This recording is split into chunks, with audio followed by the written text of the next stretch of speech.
Today I want to tell you a quiet moving story. It's about an Apache man shaped by loss and a runaway woman scarred by cruelty. In a hidden canyon, they find something neither expected: trust and the strength to heal. This isn't a tale of heroes, but of survival and quiet redemption. Now, let me begin. The sun was dying slow over the New Mexico horizon, dragging golden blood across the sky. And laying a hush over the land, the redstone walls of the canyon glowed like old embers, cracked and still warm from the day's relentless heat. Crickets had started their rasping chorus, and cottonwoods whispered overhead. Eli Black moved through the brush like smoke, quiet and watchful. It had been trailing a wounded mule deer since just after sunup, judging by the way the hoofprints faltered and how the blood had turned dark and dry in the sand.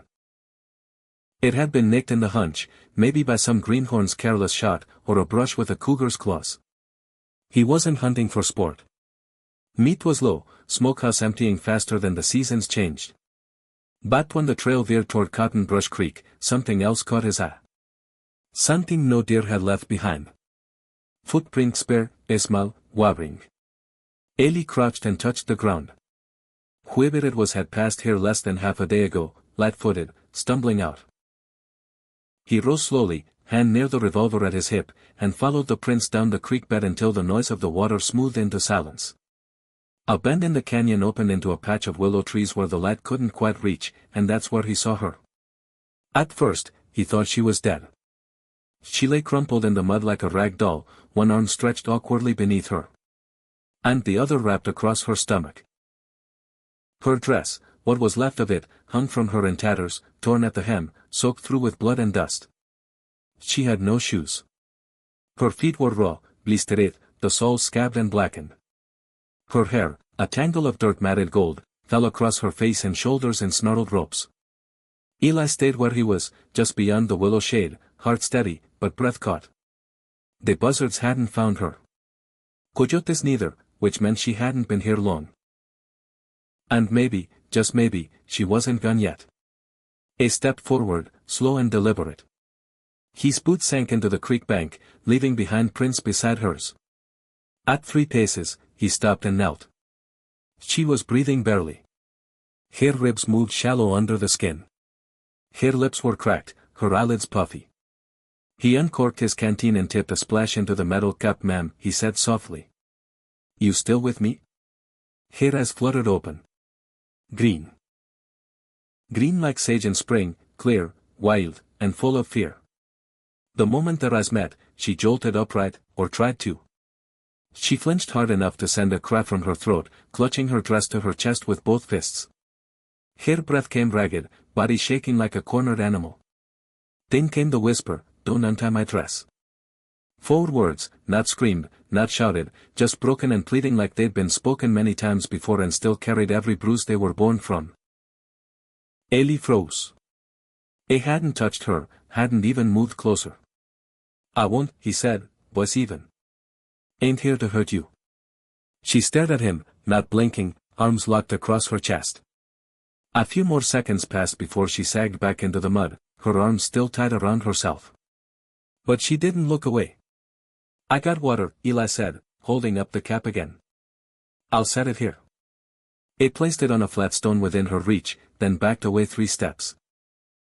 She watched him like a hawk, eyes never leaving his face, but after a long minute, she reached for the cap with shaking fingers and drank. Not much, just enough to stay upright. Eli stayed near, but didn't speak again. As the sun bled out behind the ridge line, he gathered deadwood and lit a small fire in the shelter of the rocks, close enough to offer warmth, but far enough to keep from crowding her. When the fire cracked, she flinched. When he boiled water, she turned her face away. He crushed wild mint and dried willow bark from his belt pouch, dropped them into the pot, and let the scent rise. The tea was bitter but cleansing. When he offered it, she took it with both hands and drank slow. "Name Eli," he said finally. Quiet as dusk. "Eli Black. I live north of here. Little ways off." "Nothing." "You got a name?" he asked. There was a long pause, then Horseda, he nodded. "All right, that's a good name." She didn't give more. "No last name, no place that she came from?" But he didn't ask if they passed the night in the hush of canyon shadows while I slept near the fire. Facing outward, hand near his gun, head over his face, Ada lay curled beneath a spare blanket, her back to the flame, every muscle in her body held taut like wire. She didn't sleep much. I heard her stir, heard her whisper to herself. Once she whimpered. Once she gasped like she'd seen a ghost in her dreams. But by morning she was still there, still alive, still holding the front of her dress shut with both hands as if it was the only thing anchoring her to herself. I cooked a little rice, added salt from a jar, softened it with river water. She ate a few bites, watched him the whole time. You got people out there, he asked. Aida shook her head. So my body must be missing you. Another shake, then quietly. No one. Elisis said nothing. Later that morning, he hitched his mule to the cart and loaded the gear. When he came back, Ada was sitting up, legs drawn close. Her eyes looked clearer than before. Not softer, just present. Y got a place 2 millas north, he said. A roof, firewood.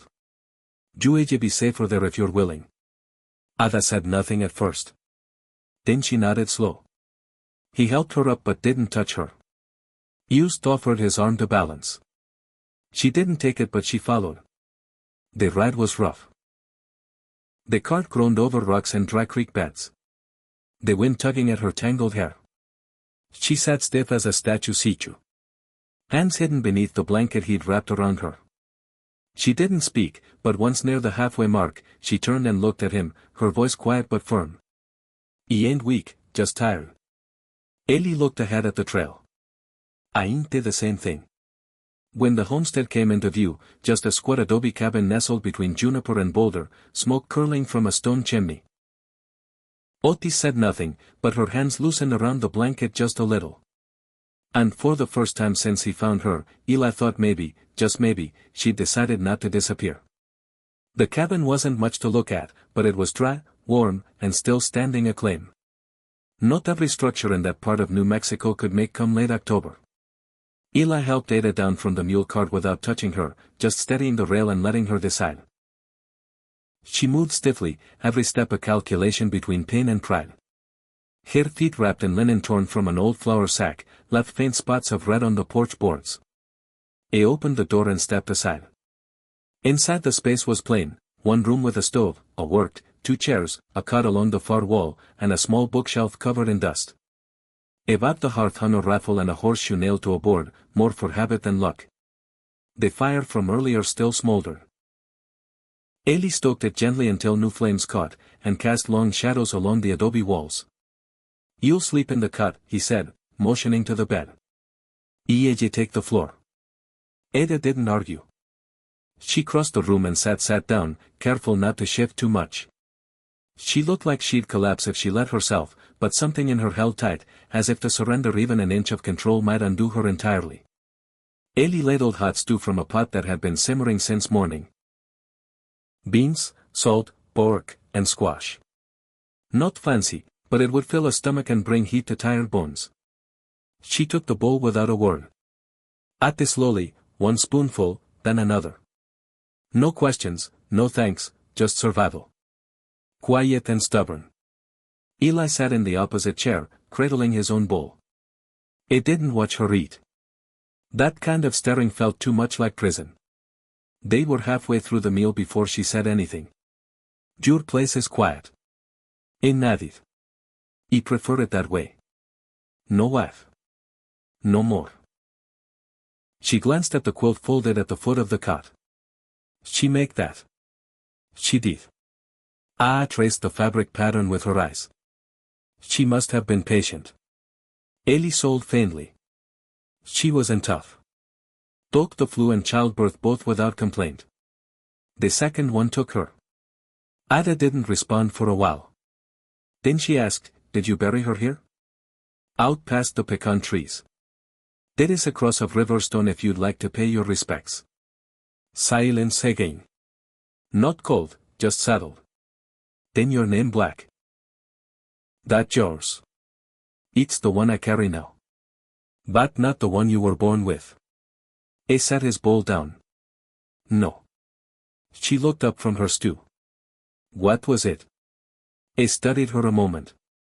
The fire cracked softly behind them. My mother called me Nasan. It means ash after fire in the Chiricahua tongue. Ida's brows drew together. As, not the fire. What's left after, that's what stays. Her eyes didn't leave his face. It fits. I offered her more stew. She shook her head later while she rested on the cot wrapped in the quilt. Eli stepped outside to chop kindling. The swing of the axe, the scent of pine and sweat, it gave his thoughts something to do besides circle like buzzards. They brought strangers home before. Drifties, injured riders, old neighbors turned out by bad weather, but this was different. She wasn't just lost. She'd been taken, broken, pieced back together by her own will alone.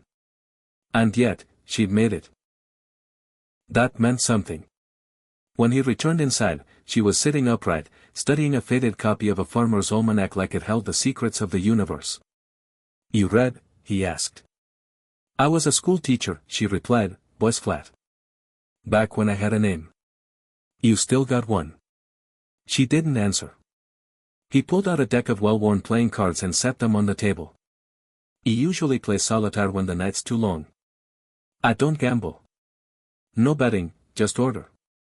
He dealt quietly. The rhythm of cards a steady beat between them. She watched. Do you believe people can come back? She asked sudden and sharp. Come back from what?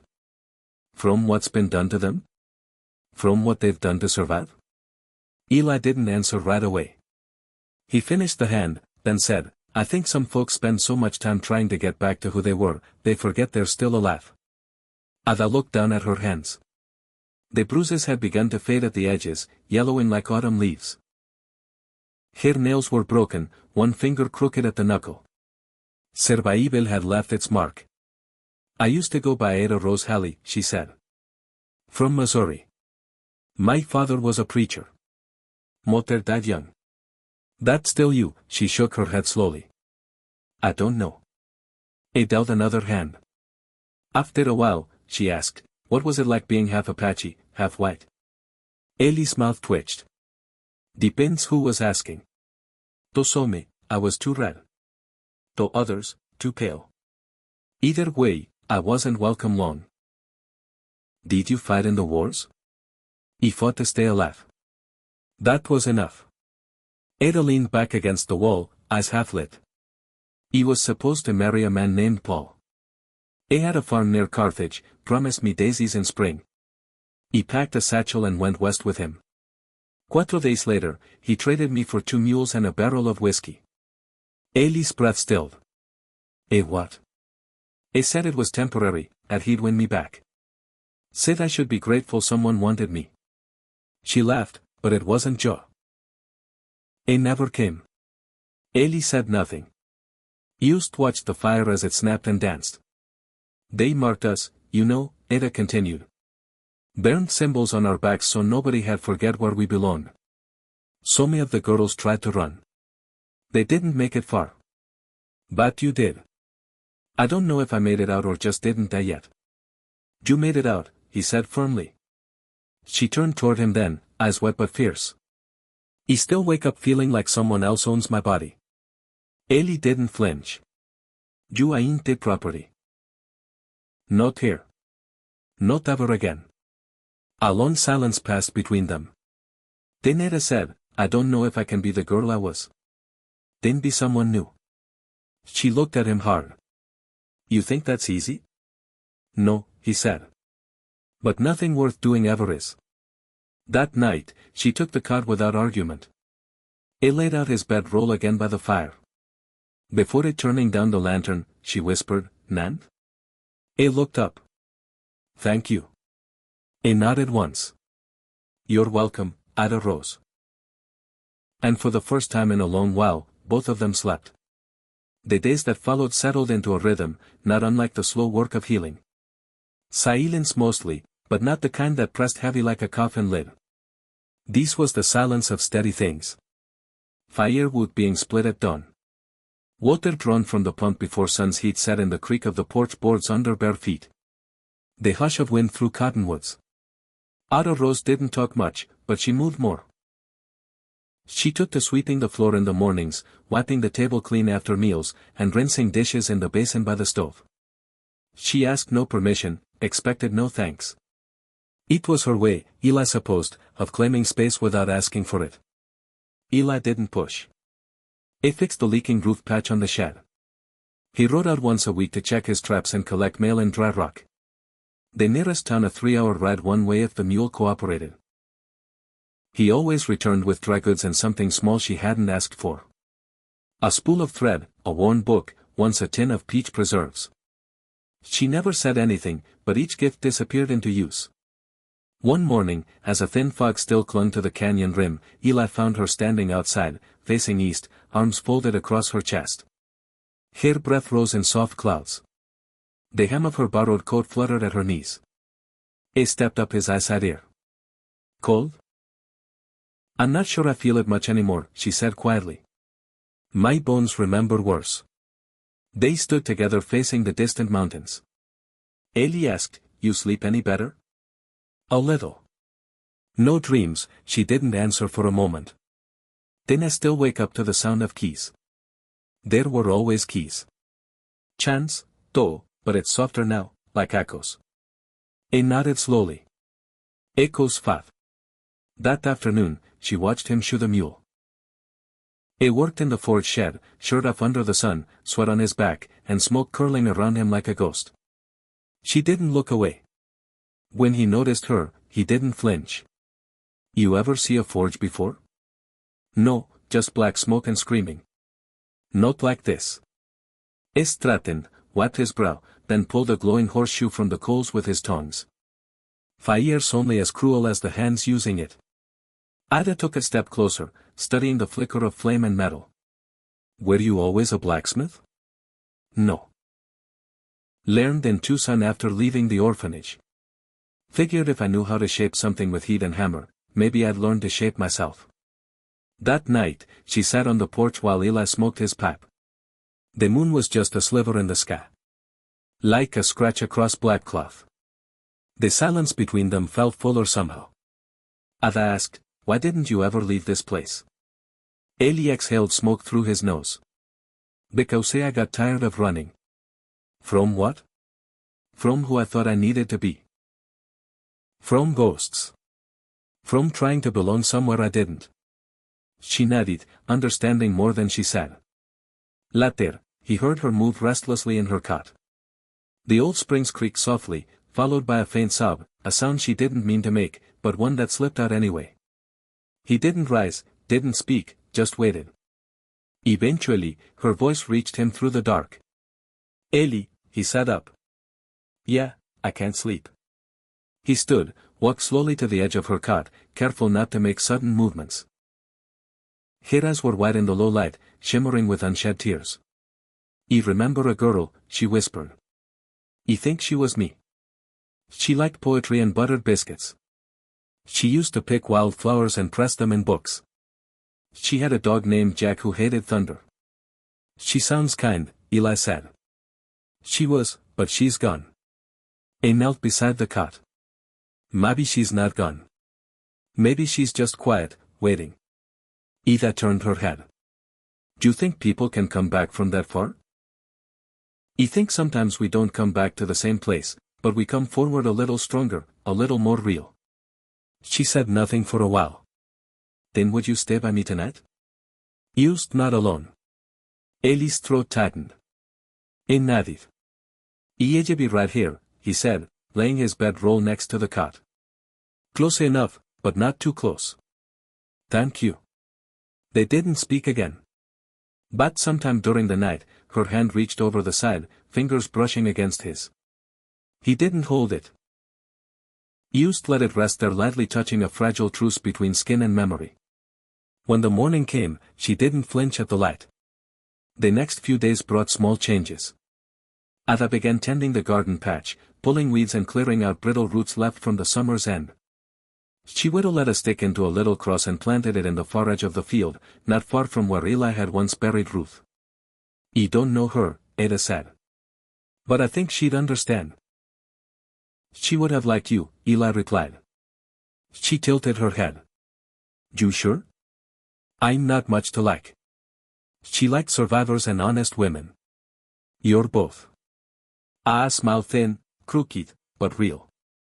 One evening, while folding laundry near the porch, she asked, what would happen if they came here? Eli looked up from where he was splitting kindling. Who? The men from the ranch from where I ran. They send them off. And if they didn't leave, he paused, then said simply, then they'd learn they should have. Ada stared at him. Would you kill them? It meant her gaze. If they came to take you, yes. She said nothing, but her hands stilled in the cloth. After a moment, she said, I don't want anyone to die because of me. You didn't bring this. I said, they did. She exhaled slowly. Then I guess I should learn to stop apologizing for breathing. Eli smiled softly. That'd be a good start. That night, she read aloud from an old book of Psalms. Her voice was rough, from disused, but steady. Eli listened while whittling a piece of driftwood into a spoon. The fire crackled between them. When she reached the final line, he maketh me to lie down in green pastures. He restoreth my soul. Her voice cracked just slightly. She closed the book. I'm not religious anymore. Doesn't mean the words ain't good, Eli said. No, she agreed. Just harder to believe. Silence again, but not empty. When Eli stood to bank the fire, spoke once more. Eli, he turned. I'm still scared. He walked to the door, looked out at the stars, then back at her. So am I, he said. That's how you know you're still alive. And for once, Ada didn't shrink from that truth. She nodded, lay down beneath the quilt, and closed her eyes not to escape, but to rest. The canyon held its secrets in silence. Eli had learned long ago not to ask too much from land that had seen so much blood. The rocks remembered. The bones buried beneath them remembered, and now it seemed, Ada Rose did, too. The weather turned colder that week. Morning frost began to form along the porch railing, clinging to dead vines and the window's corners. Eli chopped more wood than usual, muttering to himself that the first snow would come early this year. Ida took to boiling water on the stove, just to keep the cabin warm through the night. She had started humming while she worked. Not songs he recognized, nothing full or melodic, just little fragments, like bits of thread pulled from some long-lost dress. Her voice was still hoarse, but it filled the space between them, more kindly now.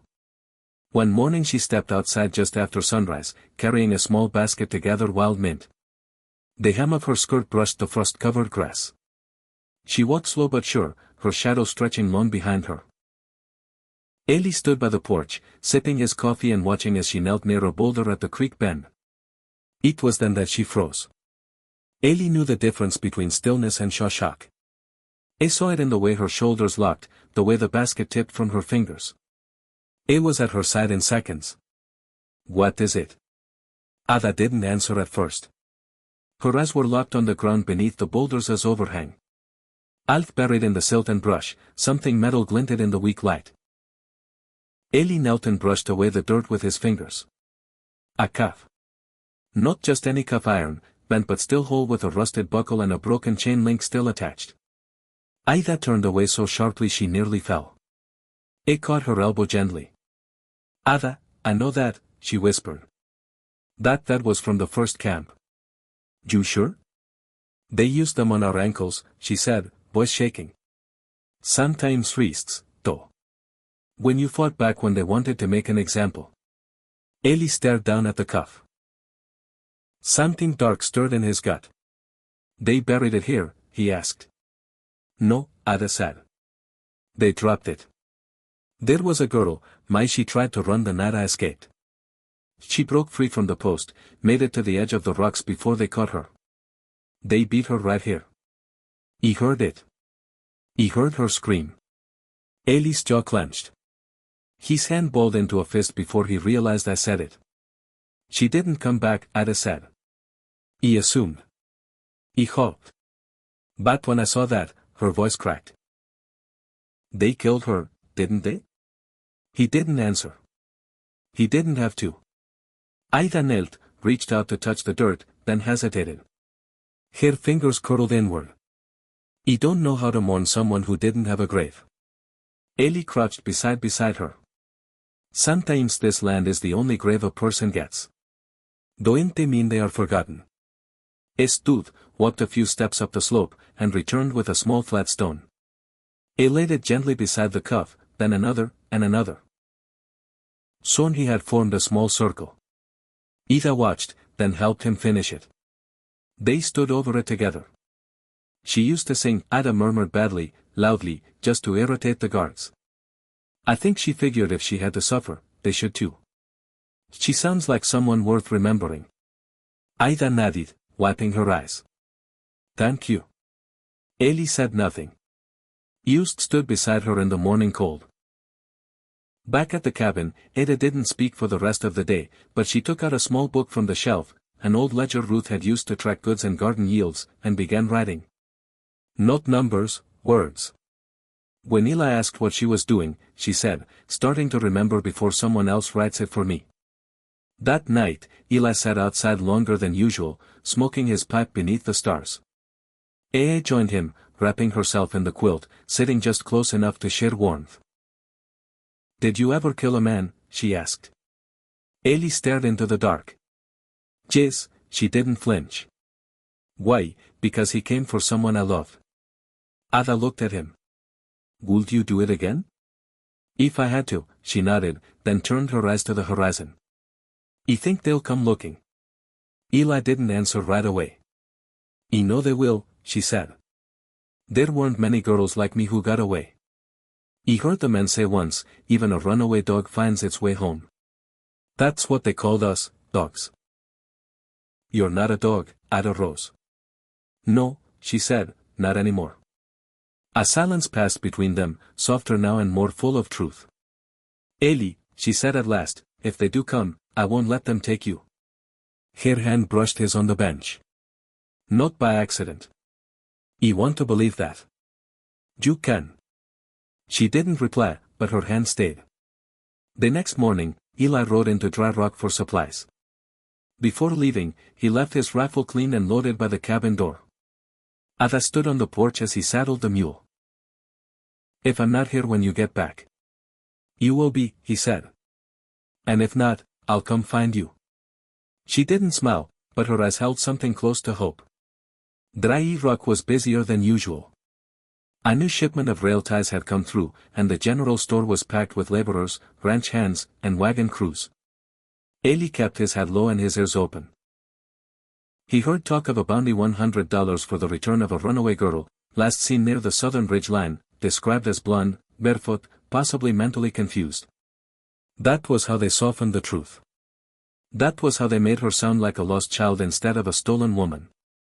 He bought salt, flour, more candles, and a gun belt. On the way out of town, he stopped by the telegraph office and sent a coded message to a name he hadn't used in years, a man in Santa Fe who owed him a favor. The wire read, "Need as south of Cotton Brush. Quiet, fast." When he returned home, the fire was lit, stew simmering. Ida sat at the table, eyes on the door before he even stepped inside. "You were gone longer than usual," she said. "Stop to listen," Eli said, setting down his bundle. "You were right. They are looking." Ada's face didn't change, but her hands curled around the mug of tea like she needed the heat to stay solid. "Will ye be ready?" she said. "You're not alone," he replied. For the first time, Ada reached across the table and took his hand. "No," she whispered. "I'm not." And for the first time, neither of them was. 3 days passed before the man arrived in Dry Rock. He wasn't dressed like a bounty hunter, but Eli had seen enough to recognize the type. Clean boots, long duster despite the heat. A sun pulled low over his eyes in a way of scanning the room like he wasn't looking for anything when he was looking for everything. Eli sat at the back table of the saloon, sipping bitter coffee and pretending to read the territorial press. He watched the man question the store clerk, then the stable boy. Each time he'd flash a small leather-bound notebook and speak in a quiet, clipped voice. "Not law enforcement." Eli would bet his life on that. Lawmen didn't speak in whispers. They wanted everyone to know they had the right to ask. This man was working under someone else's authority. By the time he reached the bartender, Eli folded his paper, stood, and moved outside. The air was dry, thick with the smell of dust and the low creak of wagons passing on Main Street. He made his way to the telegraph office and left a message. Is here. Ella draw him north. Prep quiet route south. It was time to move. Back at the cabin, Ada was already packing when Eli returned. She didn't ask questions. She didn't need to. They ran not far? She asked. On is already here asking quiet. That means more or close. She folded the last of the dried meat into a cloth pouch. How many do you think they'll send? Enough. Ida exhaled slowly. I want to run, but I'm tired of running. You won't have to go far, Eli said. You have a place hidden. Old mining cave up the ridge. We haul up there until the message comes through. And then we ride south. There's a man in Silver Ridge who can get us papers. Passage east if we want it. Eli looked at her. I'm not letting you do this alone. She didn't answer, but her eyes said everything. They left before dawn. Eli took the back trails, weaving through gullies and behind stone ridges where hoofprints were swallowed by shadow. Ada rode behind him on the mule, arms around his waist, head tucked beneath his shoulder. She didn't speak, didn't tremble, just held on. By noon, they reached the canyon mouth. Eli dismounted, led the mule on foot through a narrow crevice between boulders. From the outside, it looked like a dead end.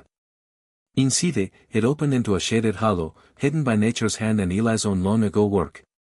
Ada used the place once before, when he was younger, wilder, and more hunted than hunter. There was a small spring-fed pool, enough flat ground for a bedroll, and a stash of firewood hidden under tarps. Ida stepped inside, and let out a lone breath. It's quiet here, she said. It won't be forever, but it'll do for now. She took in the walls, the flickering of light on stone, the faint sound of water echoing. Feels like a chapel. Eli smiled. Place of confession, maybe. They spent the day in silence. Eli cleaned the rifle. Ida read from her little ledger book. Pages filling slowly with thoughts, poems, fragments of memory she dared to reclaim. At dusk, Eli climbed the rocks above the cave with his spyglass. Far off, just past the scrub hills, he saw riders, 4 of them, moving slow, scanning the land like men tracking a wounded animal. They found the trail. It slid back down, quiet as a whisper. They're coming, I asked, already knowing. Son, she stood, folded the ledger shut. Do we run again? Eli looked at her. We hold tonight. Then we move south before dawn fast and hard. And if they find us before then, I'll buy you time. She stepped close, put a hand to his chest. You die. I swear I'll kill you again. It chuckled just a breath, but real. That's fair. That night they didn't sleep. The fire burned low. Ida sat with her knees drawn to her chest. Eli beside her, rifle across his lap. He used to think I was broken, she said. That what they did made me less than human. Eli listened. But I see now they didn't break me. They tried, but I held on. You did more than that. Ida turned to him. They wanted to bury me in silence, but I found something else. That's that? She reached for his hand. Someone who listened. Eli held her gas. The firelight danced in her eyes, soft and fierce all at once. When the wind shifted, they heard it. Orb is close. Eli stood, walked to the mouth of the cave, crouched low. The moon offered enough light to see shadows move across the ridge. Voices murmured low, confident. It turned to Ada. Now they slipped through the side exit Eli had dug years before. A narrow crawl space that opened behind a rock shelf. It led to a slope that curved down toward the southern trail, dangerous, but passable. As they reached the bottom, a gunshot cracked behind them. Eli span, pushed Ada down, rifle in hand. Go, he barked. I'm not leaving. Move. Another shot. Dust exploded near her boots. She ran, crouched low, feet finding uncertain ground. Ellie returned fire once, twice, one scream. The others scattered. It followed fast, catching up with Ada at the mule. They mounted together, Eli in front, rifle slung, Ada clinging tightly. They rode hard through the AO, ducking branches, leaping stones. The canyon howled around them like a warning. When dawn broke, they were miles south, breathless, alive, BF for now. They reached Silver Ridge by late afternoon the next day. The town was barely more than a few shacks, a station house, and a saloon that doubled as a boarding hall, but it had a back room where things could disappear, names, people, trucks. Ellie knocked twice on a rusted door behind the livery. A voice answered, "What's the color of the wind?" Ellie replied, "Red if you bleed by it." The door opened. A man with a mustache and a scar down his chin grinned.